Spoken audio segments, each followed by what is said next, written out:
तुलसीदास जी कहते हैं, एक घड़ी आधे की पुनियाद, तुलसी चर्चा राम की हरहि कोटि अपराध। एक घड़ी मतलब 24 मिनट की एक घड़ी होती है। ज्योतिष शास्त्र में एक घड़ी कितने मिनट की? 24 मिनट की। एक घड़ी मतलब 24 मिनट, आधी घड़ी मतलब 24 के आधे 12, आधे की बुनियाद 12 के आधे 6। तुलसी चर्चा राम की। जिस घर में 6 मिनट भी सत्संग हो रहा है, उस घर में सदा सुख शांति का वास होगा, समृद्धि होगी। लेकिन आज की भाग दौड़ में 6 मिनट भी लोग समय नहीं निकाल पा रहे हैं कि 6 मिनट बैठकर भैया दोनों पति पत्नी, दादा दादी, बच्चे सब बैठ के भगवत चर्चा कर लो। 6 मिनट कीर्तन कर लो, श्री कृष्ण गोविंद हरे मुरारी हे नाथ नारायण। इतना भी समय लोगों के पास समय नहीं। शराब पीने के लिए भरपूर समय, प्रपंच करने के लिए निंदा और चुगली करवा लो तो 2-2 घंटे हो जाए, लड़ाई झगड़ा करा लो तो दिन भर लड़े आदमी। बस 6 मिनट का टाइम नहीं है। इसलिए आज ना कथा क्यों सुननी चाहिए? क्योंकि गाली तुरंत प्रभाव दिखाती है, मन को अशांत करती है, तो कथा भी तुरंत प्रभाव दिखाती है, मन को शांत करती है। अच्छा बताओ, आप लोग यहाँ बैठे हैं, कथा सुन रहे हैं, शांति मिल रही है कि नहीं? कथा 3 घंटे आप सुनेंगे। इन 3 घंटों में क्या होगा? आप एक जगह बैठे हैं, आप इसी 3 घंटे में कमरे में होते या घर में होते तो कुछ ना कुछ प्रपंच कर रहे होते। मतलब आपकी वाणी से कोई ना कोई पाप हो रहा होता। आपको पता है पाप कहाँ कहाँ से होते हैं? आंखों से भी पाप होता नहीं? बताओ, आंखों से पाप कहाँ होता, कैसे होता? आप बताओ, आंखों से पाप कहाँ कैसे होता है? बोलो। नहीं बोलेंगे, गुस्सा है क्या? कोई नाराजगी हो तो बताओ। आंखों से पाप कैसे होता है? आप बताओ। हाँ, आप जितने पुरुष हैं, किसी भी स्त्री को, पराई स्त्री को यदि आपने नग्न अवस्था में देख लिया तो देखा बस है, तो देखने में भी पाप लग गया, पाप चालू। केवल देखा आपने, चलो दृष्टि पड़ी और आपने आंखें बंद कर ली, या आप घूम गए तो आप बच गए। और आपके सामने कोई अर्धनग्न स्त्री है और आप उसे टुकुर टुकुर देखते रहे, तो पाप है देखना। इसलिए हम स्त्रियों से कहते हैं कपड़े पहन के रखा करो, क्योंकि तुम्हें कोई पुरुष देख लेगा अर्धनग्न तो देखने वाले को पाप लग जाएगा। बड़ी मर्यादाएं हैं। ऐसे ही स्त्रियों को, पर पुरुष को यदि नग्न अवस्था में देख ले, निर्वस्त्र, तो देखने से पाप है। छूने की बात तो हम अलग करेंगे कि छूने का पाप क्या है। अभी केवल दृष्टि का पाप बता रहे। जैसे भरी सभा में द्रौपदी के जब कपड़े उतारे गए तो उस सभा में जितने लोग बैठे थे, सारे लोग केवल कपड़े उतरते देखने के कारण सारे पापी हो गए। भीष्म पितामह ने कौन सा पाप किया था? लेकिन बाणों की सैया मिल गई कि नहीं? केवल द्रौपदी के शरीर से उतरती हुई साड़ी को देखा और जवाब नहीं दिया। पितामह चाहते तो 2 थप्पड़ जमाते दुशासन को, विरोध कर देते ना कि मैं ये नहीं देख सकता। दुशासन को 2 थप्पड़ मारते, बच्चा था, गलती कर रहा तो मारो। पर पितामह चुपचाप रहे। समझ रहे हैं? केवल आंखों से देखा था साहब, बाणों की सैया पे जाके लेट गए। दुर्योधन ने देखा था द्रौपदी को, दुशासन ने खींचा था, सर्वनाश हुआ कि नहीं कौरवों का। जितने लोग, समझना, उस सभा में 3 लोग नहीं थे। पहले विदुर जी सभा छोड़ के जा चुके थे कि मैं नहीं देख सकता ये सब, विदुर जी चले गए। उस सभा में कृपाचार्य नहीं थे और उस सभा में अश्वत्थामा नहीं थे। ये 3 लोग नहीं थे तो तीनों बच गए और बाकी जितने थे सब मारे गए, सबका नाश हुआ। क्यों? पाप क्या हो गया था? आंखों का पाप, केवल देखा। इसलिए कहता हूं, जरूरी नहीं है कि तुम किसी को मार डालो यही पाप है ना साहब। तुमने गलत देख लिया, ये भी पाप आंखों से प्रवेश कर रहा है। बोलो हाँ कि ना? आंखों से भी पाप जाता है कि नहीं? इसलिए हर गलत चीज देखने से बचो। आंखों को वहीं लगाओ। कहां लगाएं? आंखों को केवल भगवान में लगाओ। प्रभु को देखें कितने सुंदर हैं, भगवान के चरण देखें, अपनी माँ को देखो, अपने पिता को देखो, अपनी पत्नी को देखो ना, अपने पति को देखो। और किसी के साथ दुर्व्यवहार हो रहा है, ताकत है तो उसे रोको, उसे बचाओ, नहीं तो देखते ना। क्यों जी? पहले के लोग इतने मर्यादित थे कि बहू घर में हो तो जेठ जी खांस के आते थे। बोलो हाँ, ये परंपरा आप लोगों ने देखी? जेठ जी को खांसी आती नहीं थी, बस मेरी खांसी से मेरी बहू सावधान हो जाए, क्योंकि वो घर के भीतर बैठी है, पता नहीं किस हाल में बैठी है, उसके शरीर के वस्त्र कहाँ हैं कहाँ नहीं है, कौन सा अंग ढका है कौन सा अंग। आदमी घर में रहता है तो अपने हिसाब से बैठता उठता लेटता है। तो ससुर जी आए तो खांसते हुए आए, जेठ आए तो खांसते हुए आए। क्यों? क्योंकि वो धर्म को जानते थे कि किसी बहन बेटी के शरीर पर दृष्टि पड़ जाए गलत जगह, वह भी पाप है, दृष्टि का पाप, तो वो ना हो। इसलिए तुम्हारे ससुर तुम्हारे जेठ जो खांस कराते थे वो धर्म का ज्ञान था, इसलिए खांसते थे। आज के लोग तो डायरेक्ट, लोग तो फोटो बनाते हैं आजकल, वीडियो, मौका बस मिल जाए। लोग तो दरवाजे में छेद हो तो ऐसे देखते हैं क्या चल रहा है भीतर। तो आजकल तो ये हाल है। बोलो हाँ कि ना? पहले के लोगों के भीतर धर्म था, क्या देखना है क्या नहीं देखना, ये भी एक धर्म है। बात सही है? इसलिए हमारे यहाँ मर्यादा, किसी के कमरे में जाओ तो पहले दरवाजे को खटखटाओ, आवाज लगाओ, नॉक करो, ऐसे नहीं डायरेक्ट घुस जाओ। पता नहीं घर के भीतर वाला व्यक्ति कब किस अवस्था में कैसे पड़ा है, कैसे बैठा। ये एक मर्यादा है, यह एक शिष्टाचार है कि किसी के कमरे में जाओ तो पहले, बोलो हाँ, यह एक धर्म है। तो आंखों से भी पाप होता है, लेकिन 3 घंटे आप भागवत में बैठे तो आप आंखों से क्या देख रहे हैं? भगवान को, भगवान के भक्तों को।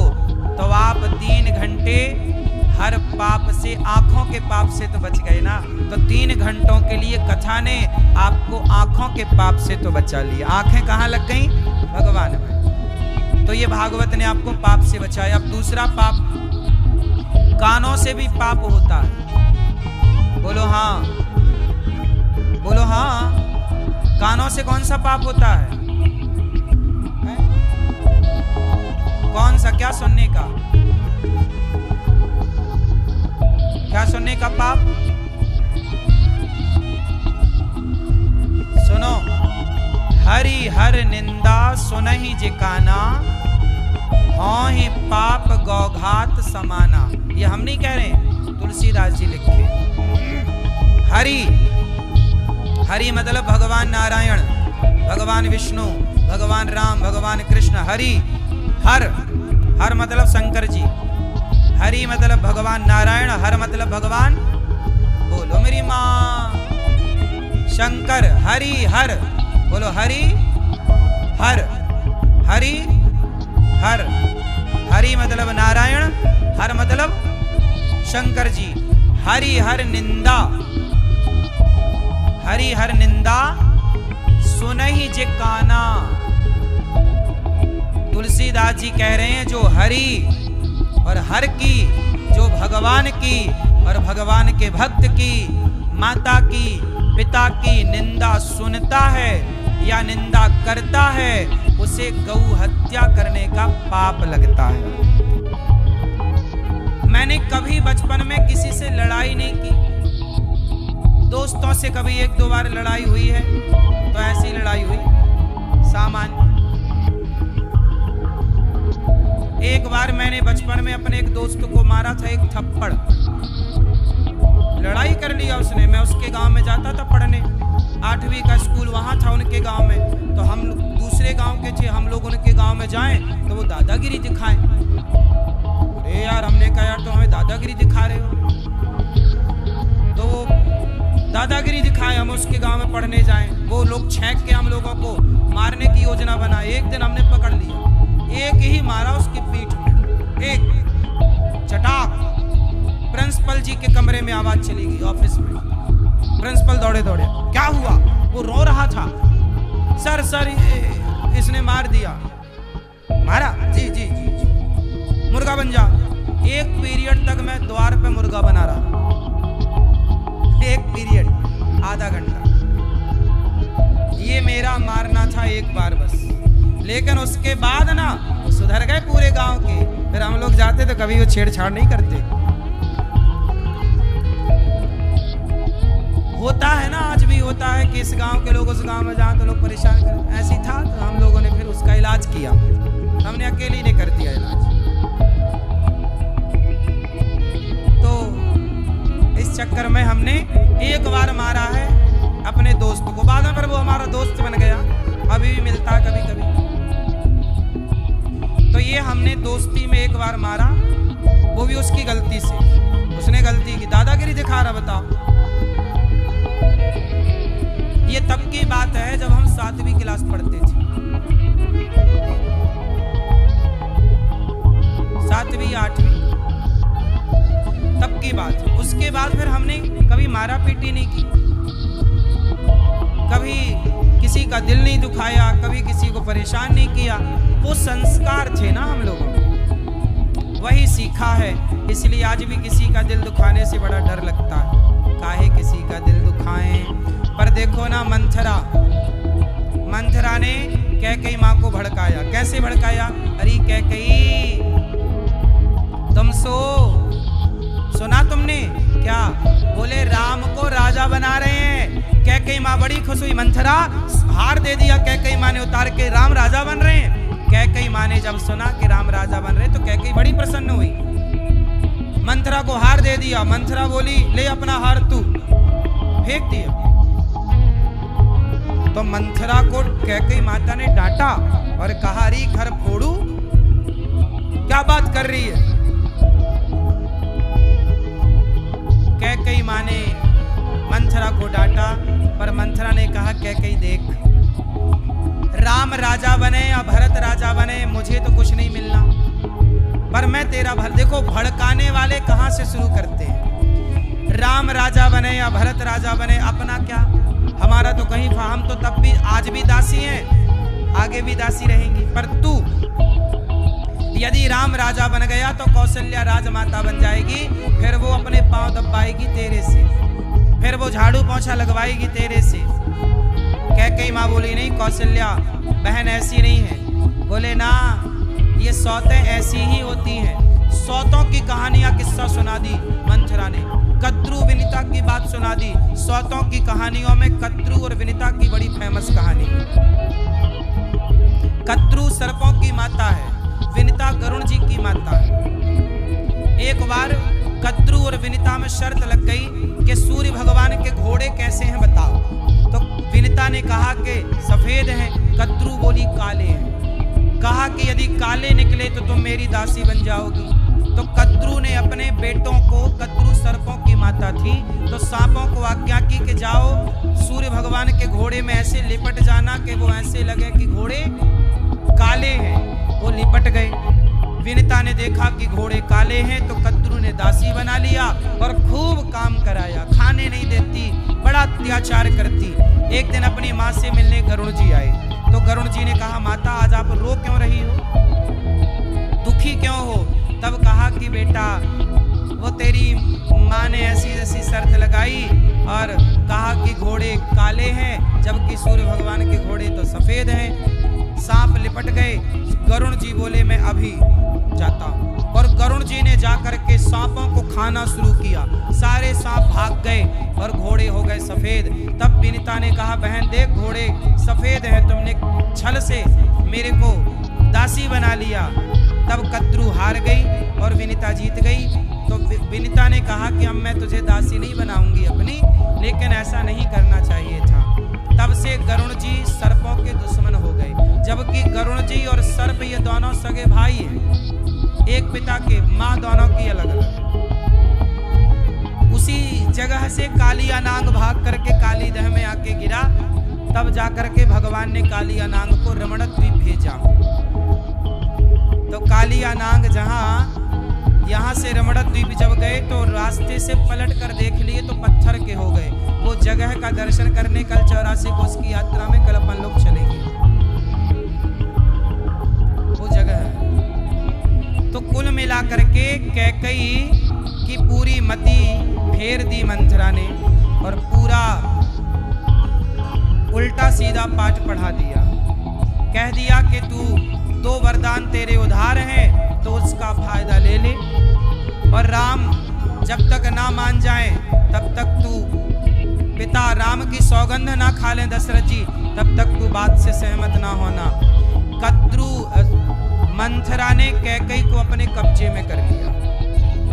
मंथरा ने कैकई को अपने कब्जे में। ये देखो, आप लोगों को यहां मैं एक बात समझाना चाहूंगा कि कभी मंथरा जैसे लोग आपको मिल जाएं तो उनकी बातों में यकीन करके अपना घर ना बिगाड़ लीजिएगा। रिश्ते चलते हैं विश्वास से, रिश्ते चलते हैं, बोलो, विश्वास से। रिश्ते चलते हैं विश्वास से, इसलिए विश्वास रखो अपने रिश्तों पर। कैकई माँ को ना दशरथ जी पर भरोसा नहीं। अच्छा, अब सवाल खड़ा हुआ कि जब दशरथ जी राम को राजा बनाना चाहते हैं तो मंथरा कहती है, सुनो, राम को राजा बनाने की महीना भर से तैयारी चल रही है। कैकई क्या तुझे पता चला? दशरथ के मन में कपट ना होता तो देखो तुम्हारे बेटों को ननिहाल भेज दिया और अपने बेटों को राम को राजा बना रहा है। मतलब दशरथ जी के मन में कपट तो है। ऐसा मंथरा समझा रही है कैकई, कह रही है कि देखो दशरथ छल कर रहे हैं, तेरे बेटे को ननिहाल भेज दिया और कौशल्या के बेटे को राजा बना रहे हैं। कैकई को भी बात सही लगी कि मंथरा तू कहे तो ठीक रही है। अब कैकई ने मंथरा की बात को सही मान लिया। ये भड़काने वाले ना कुछ नस तो पकड़े बैठी रहते। इसलिए आप लोगों से कहूं कि कभी अपने घर का भेद, घर की बातें किसी को मत बताया करो। पता नहीं कौन व्यक्ति किस हिसाब से आपके घर की बातों का अर्थ निकाल कर ले जाए। इसलिए अपने घर की बातें किसी से ना कहा करो। पति पत्नी का झगड़ा हो, सास बहू का झगड़ा हो तो झगड़ा कर लो, पर घर की बातें घर पे ही रहो। पड़ोसन को मत बताओ, क्योंकि आप तो झगड़ा करके कल एक हो जाओगे, पर वो याद रखेगी पड़ोसन के, देखो तुम तो वही बहू हो जो अपनी सास को रोटी नहीं देती हो। उल्टा सीधा लोग आपके बारे में भ्रांति फैलाएंगे। इसलिए अपने अपने घर का, अपने अपने घरन का दुख ना कहियो रोई, सुन ठले हैं लोग सब बांट न ले हैं कोई। मंथरा ने पूरा फायदा उठाया और कैकई माता की मति फेर दी।